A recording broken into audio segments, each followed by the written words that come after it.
And a bill for an act to ensure that 40% of the nation's annual budget is earmarked for capital projects in the next 10 years has scaled second reading in the House of Representatives.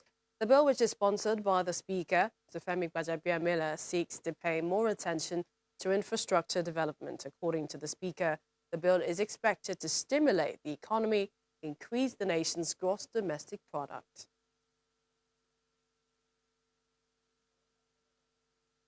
Let's get more perspective on the matter. We're now being joined by Mr. Taiwo Oyedele, fiscal policy and partner and West Africa tax leader as well with PricewaterhouseCoopers. We'd like to thank you for joining us via Skype on the program. Are you excited about this bill?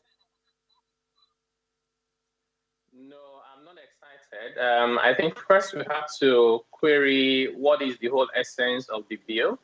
We do know that for any country to develop, you need infrastructure along with human capital and strong institutions. Some estimates have it that Nigeria needs to spend somewhere about $100 billion a year to be able to take our infrastructure to where it needs to be. And we are not spending nearly enough. But the challenge for me is not to state the percentage of the budget that has to be allocated for capital expenditure. The major problem is releasing funds to be able to complete and execute those projects. If we look at the federal government budget for the past 2 years, we've had ratios of between 30 and 23% earmarked for capital expenditure, but actual implementation had been a lot less. In fact, this is worse at the state level. For 2019, they have about 55% of their budget earmarked for capital expenditure, but at the end of the day, the actual implementation is often less than even 10%.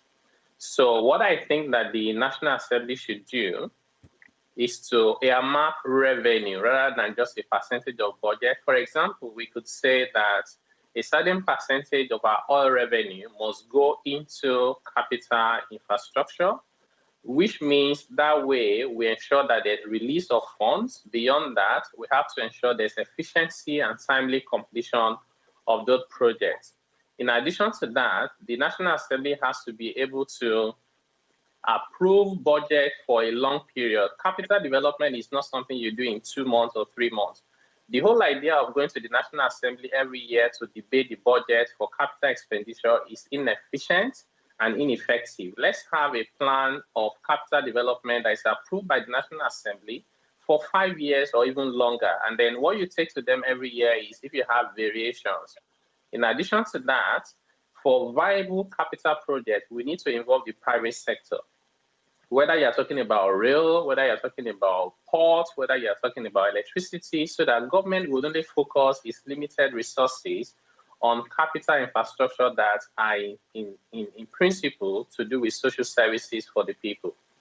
All right. We also know that this particular clause in the bill says that non-compliance with this provision will be a criminal offense. Do you think that's an extreme clause? I mean, you don't agree with it in the first place. Yeah, I don't think you can implement it. That's how do you enforce it? So if you ask me to allocate 40% of my budget, but there's no money, so how do I then implement if there's no money? So the more fundamental problem is how do you make funds available for capital projects, not just allocating a percentage of the budget to it. If it's impossible to implement 40% because the money is not there, you cannot have any penalties to be able to enforce it. All right. I'd like to thank you, Mr. Taiwo Oyedele, Fiscal Policy Partner, PricewaterhouseCoopers. Thank you for talking to us.